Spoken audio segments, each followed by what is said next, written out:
Damai sejahtera Allah yang melampaui segala akal, kiranya itulah yang memelihara hati dan pikiran saudara-saudara dalam Kristus Yesus Tuhan kita. Amin. Sivitas Akademika dan semua jemaat yang dikasihi Tuhan, khotbah untuk kita semua pada ibadah wisuda hari ini kami pilih dari surat Rasul Paulus yang pertama kepada jemaat di Tesalonika, pasal yang kelima ayat 16 sampai 22. 1 Tesalonika 5 ayat 16 sampai 22, demikianlah bunyinya. Bersukacitalah senantiasa, tetaplah berdoa, mengucap syukurlah dalam segala hal, sebab itulah yang dikehendaki Allah di dalam Kristus Yesus bagi kamu. Janganlah padamkan roh, dan janganlah anggap rendah nubuat-nubuat. Ujilah segala sesuatu, dan peganglah yang baik. Jauhkanlah dirimu dari segala jenis kejahatan. Sampai demikian. Saudara-saudara, apa yang barusan kita baca dan dengar nasihat yang sangat sederhana dari seorang Rasul Paulus. Saya pikir mungkin di era yang sangat maju dan kompleks ini, justru kita kembali membutuhkan nasihat-nasihat yang sangat sederhana itu. Ringkas, pendek, tidak butuh banyak penafsiran. Mungkin karena itu juga sering diabaikan. Yang pertama, bersukacitalah senantiasa. Kalimat itu mau saya sampaikan kepada para wisudawan dan wisudawati, tetapi juga kepada seluruh sivitas akademika, termasuk kepada para dosen. Bersukacitalah senantiasa. Seruan yang sama disampaikan oleh Rasul Paulus dalam suratnya di Filipi. Bahkan di sana dia berulang-ulang mengatakan bersukacitalah.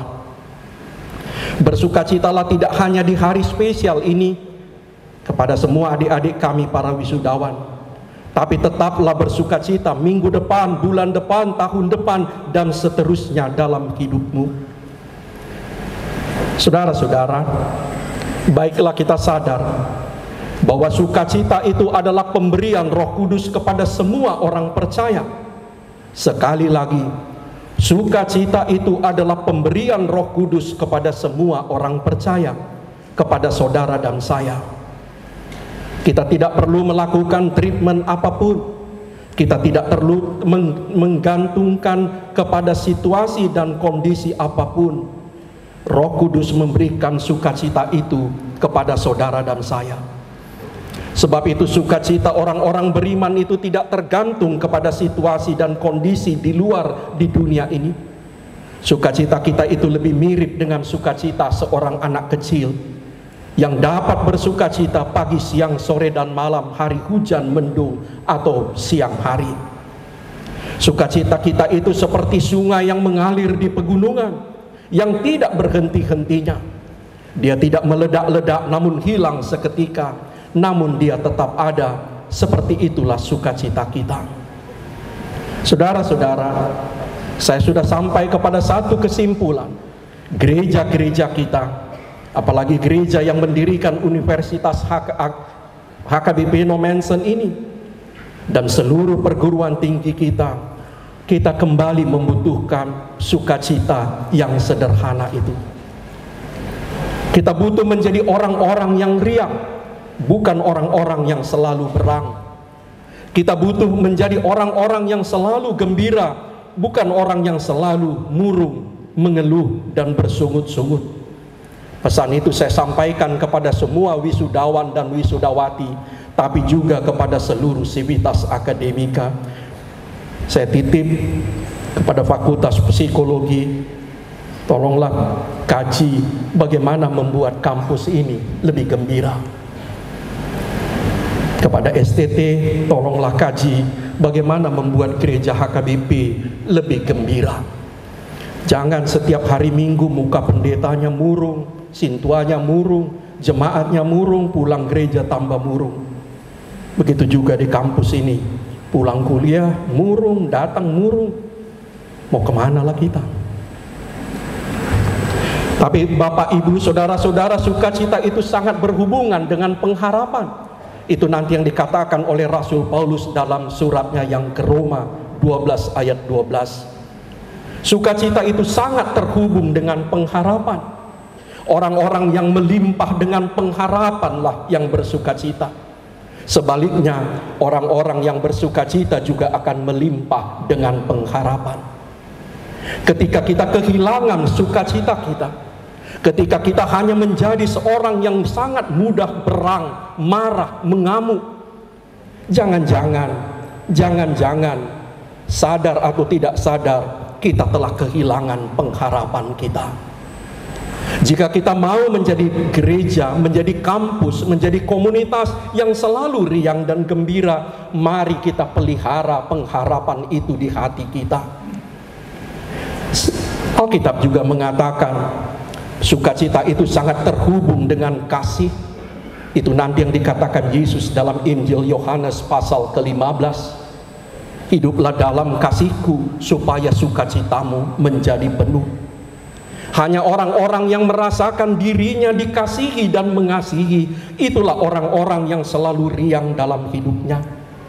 Ketika kita sangat mudah marah, dosen mudah marah, mahasiswa lebih mudah marah, jangan-jangan kita merasa bukan orang yang dicintai, bukan orang yang dikasihi, dan kita juga kehilangan kemampuan kita mengasihi.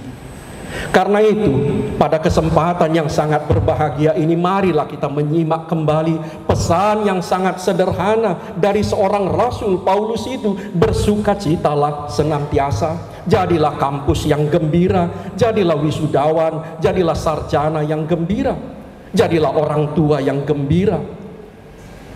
Sebab itulah hakikat kita sebagai orang-orang beriman, orang-orang yang dikasihi Tuhan, orang-orang yang dilimpahi dengan pengharapan. Nasihatnya yang kedua, ayat ke-17 itu, tetaplah berdoa. Ini pun nasihat yang sangat singkat, sederhana, biasa, dan karena itu juga gampang sekali diabaikan. Padahal doa itulah kekuatan yang sangat besar dan sangat dahsyat dalam kehidupan gereja, kehidupan orang-orang beriman.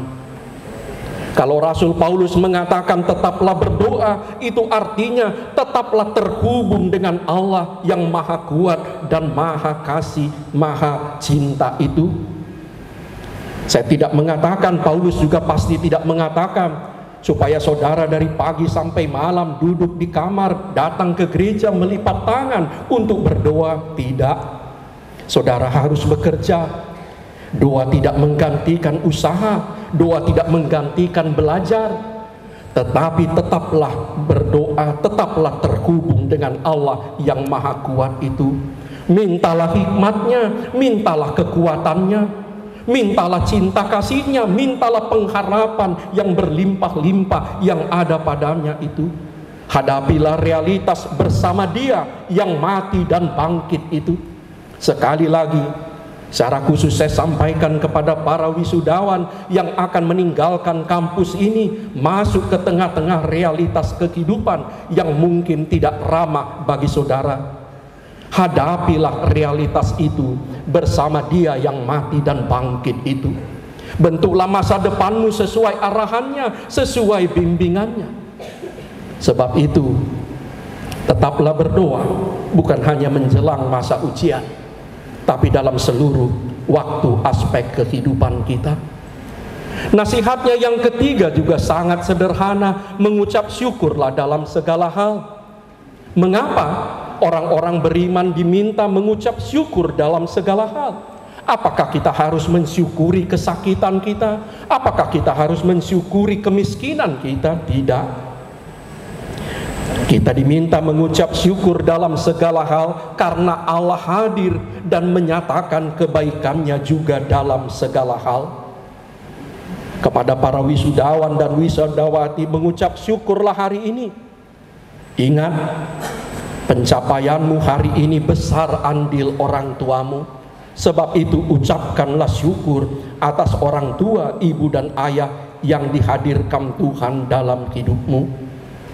Rajin-rajinlah bersyukur dan berterima kasih.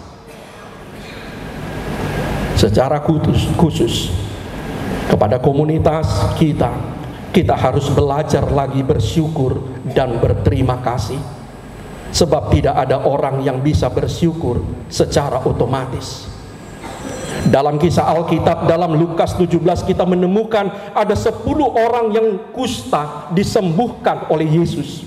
9 orang pergi tanpa mengucapkan terima kasih. Hanya 1 orang yang pulang bersyukur, mengucapkan terima kasih kepada Tuhan. Sebab itu pada hari yang berbahagia ini, kenalilah, tandailah, bilangilah, suratilah berkat-berkat Tuhan yang ada dalam hidupmu, dan penuhilah hatimu dengan syukur. Penuhilah hatimu dengan ucapan syukur. Yang keempat, jangan padamkan roh. Apa maksudnya? Semua orang beriman dan telah dibaptis dalam nama Allah Bapa, Anak dan Roh Kudus telah menerima rohnya. Kita tidak perlu merasakan sesuatu sensasi atau sesuatu yang sangat aneh untuk percaya bahwa roh telah diberikan Allah kepada kita. Sebab itu dengarkanlah bimbingannya, jangan bungkam suaranya, jangan padamkan semangatnya. Sebab roh itu diberikan Allah tinggal di dalam hati kita untuk menjaga kita dari dalam diri kita sendiri, tidak hanya menjaga kita dari luar. Nasihat yang kelima juga sangat simpel dan sederhana. Jangan anggap rendah nubuat-nubuat. Saya menggarisbawahi yang dimaksudkannya nubuat di sini bukanlah ramalan. Yang dimaksudkan dalam Alkitab nubuat adalah perkataan para nabi, firman Allah yang disampaikan oleh para nabinya. Sebab itu jangan anggap rendah perkataan Allah. Bacalah Alkitab itu.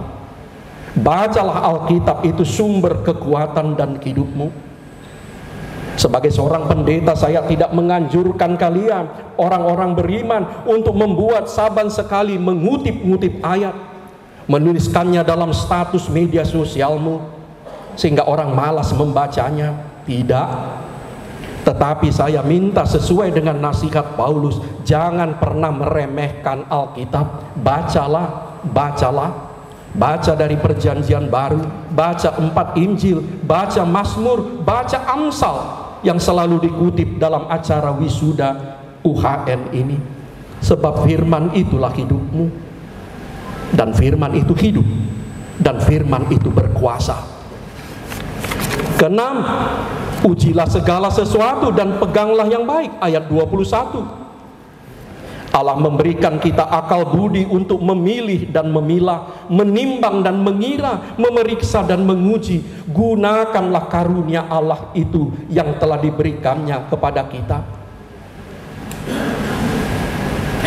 Seandainya akal budi itu tidak penting, tentu Allah menciptakan manusia semua organnya lambung.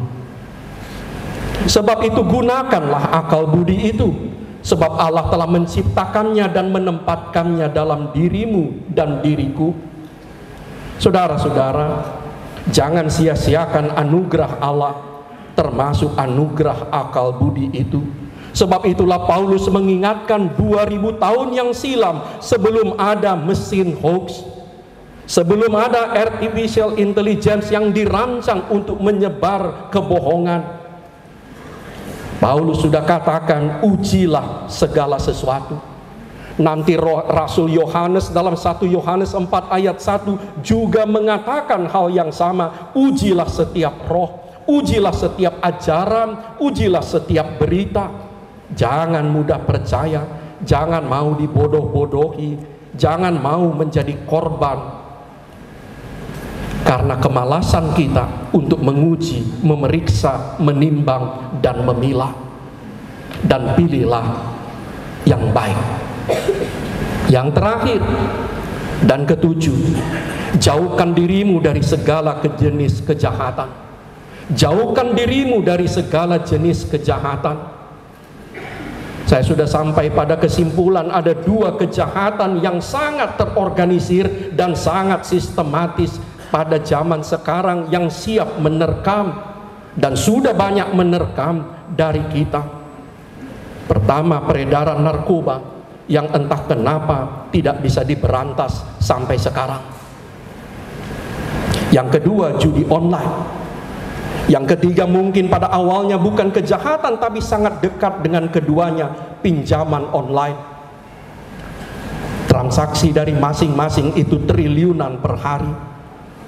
Sengaja dirancang untuk meraup uang sebanyak-banyaknya dari orang-orang yang bodoh, dan celakanya jumlah orang bodoh itu sangat banyak.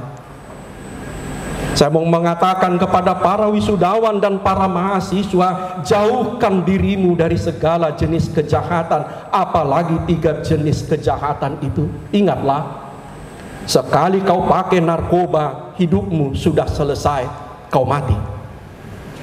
Karena itu bebas dari narkoba sama nilainya dengan bangkit dari kematian. Sekali kau masuk dalam judi online, kau juga sudah mati. Dan kau bebas seperti orang yang hidup kembali. Hanya orang bodohlah yang percaya dia bisa kaya melalui judi online, kecuali bandar. Dan kepada para wisudawati, sebagai orang tua, saya berani mengatakan jangan pernah mau pacaran, apalagi kawin dengan penjudi, dengan pemakai, juga dengan penghutang. Nanti kau digadainya. Serius, kalau ada pacarmu sekarang penjudi online, putuskan aja. Nanti kau digadaikannya untuk berjudi. Dan jangan harap ketika kawin, HKBP pakai kawin bukan menikah, dia akan bertobat, berubah. Nggak ada orang bertobat karena perkawinan. Yang terakhir sekali saya mengatakan kepada kita semua, secara khusus kepada wisudawan, wisudawati, bertanggung jawablah atas hidupmu sendiri. Bertanggung jawablah atas hidupmu sendiri. Jangan malulah jika kau menjadi beban terlalu lama dari orang tuamu. Sebab itu doamu perbaiki. Jangan hanya berdoa berikan saya pekerjaan, tetapi ubahlah, Tuhan ajarlah aku bertanggung jawab atas hidupku dan masa depanku, supaya aku tidak terlalu lama menjadi beban dari orang tuaku. Sebab itu apapun yang baik dan tidak melanggar hukum, kerjakanlah, supaya kau bisa mandiri, kau bisa membantu orang tuamu, kau bisa membangun masa depanmu dan bertanggung jawab atas hidupmu. Tuhan memberkati kita. Amin. Ya Allah, hadirlah kau di tengah-tengah kami. Karuniakanlah kepada kami masing-masing roh-Mu yang kudus, supaya kami dapat memahami dan menghayati dan melaksanakan sabda Tuhan dalam kehidupan kami. Ajarlah kami untuk mengamalkan pesan Rasul Paulus yang sangat sederhana namun mendasar itu, dan karena itu sering kami remehkan dan abaikan, supaya kami tetap gembira. Kami senantiasa berdoa,